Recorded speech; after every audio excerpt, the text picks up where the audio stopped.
Spain was the richest empire on earth, and it could not pay its bills. Not once.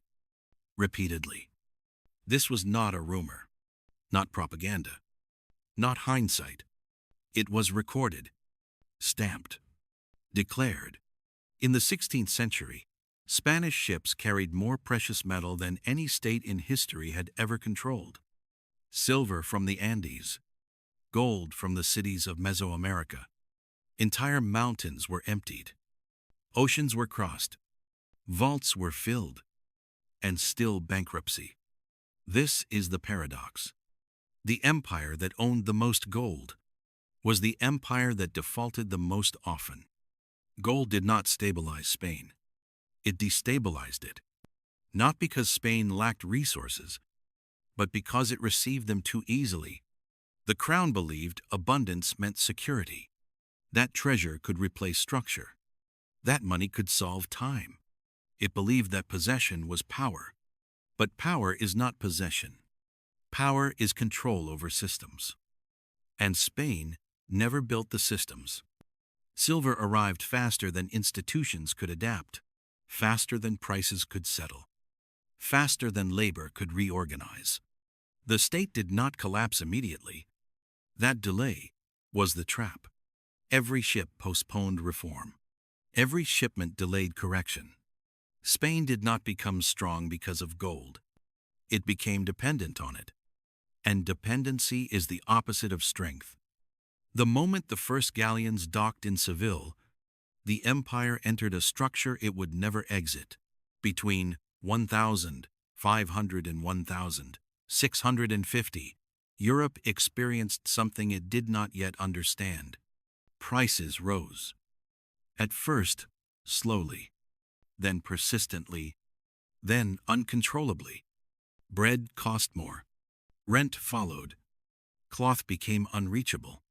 Across Europe, prices increased 3 to 4 times. Not because people became richer, but because money became cheaper. Silver from the Americas expanded the money supply faster than Europe could expand production. Coins multiplied. Goods did not. Money lost density. Each unit represented less labor, less time, less meaning. Wages did not keep pace. They never do. Those who lived on fixed incomes collapsed quietly. Those who controlled trade routes adapted quickly. Inflation did not strike evenly. It punished locality. It rewarded connection. Spain injected shock into the European system without building shock absorbers. The empire mistook circulation for creation. But circulation without production is noise. Markets adjusted slowly. But the adjustment never finished. The system absorbed the shock. Absorption looked like survival. But absorption is not adaptation. Pressure accumulated invisibly. Year after year. Shipment after shipment. By the time Europe recognized the problem, inflation was no longer an event. It was infrastructure. Spain did not store its treasure. It mobilized it. War required constant funding. Italy, the Low Countries, the Mediterranean, the Atlantic. Silver became time. Defeat could be postponed. Supplies could be paid later. Losses could be ignored temporarily. The crown borrowed against shipments not yet mined, not yet refined, not yet shipped. Future wealth became collateral. Strategy gave way to anticipation. The question was no longer whether wars could be won, only whether they could be financed. And finance depends on timing. When fleets were delayed, credit froze. When storms struck, panic followed. When mines slowed, the system seized. Spain defaulted repeatedly in the 16th century, not because silver disappeared, but because it arrived too late. Gold created the illusion that time could be controlled. But time always collects interest. Each delay increased dependency. Each loan reduced flexibility. War became automatic. Outcome became secondary. The empire learned how to survive loss. not how to avoid it. Treasure was supposed to build Spain's economy. It hollowed it out. Why manufacture cloth if silver could buy it cheaper abroad? Why invest in tools if imports were easier? Domestic production stagnated. Craft declined. Industry withered. Spain converted abundance into passivity. Work lost urgency. Imports became habit. Silver flowed in. Value flowed out. The empire exported raw wealth and imported dependency. This was not corruption. It was logic. Easy money suppresses necessity. Necessity creates discipline. Spain removed necessity, and discipline vanished with it. The economy did not collapse suddenly. It thinned, quietly. Structurally, Spanish silver did not anchor Spain. It passed through it, to Genoese bankers, to Antwerp merchants, to Amsterdam creditors. The empire became a corridor. Its wealth stabilized others. Its instability financed rivals.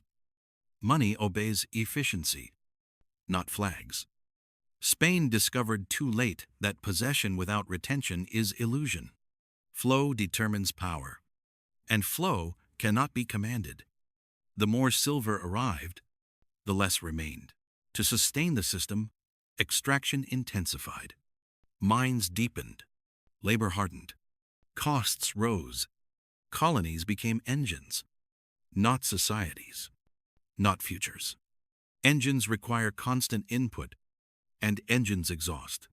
When yields slowed, panic followed. Spain had no alternative economy, no fallback structure. It had trained itself to depend on influx. Dependency does not reverse.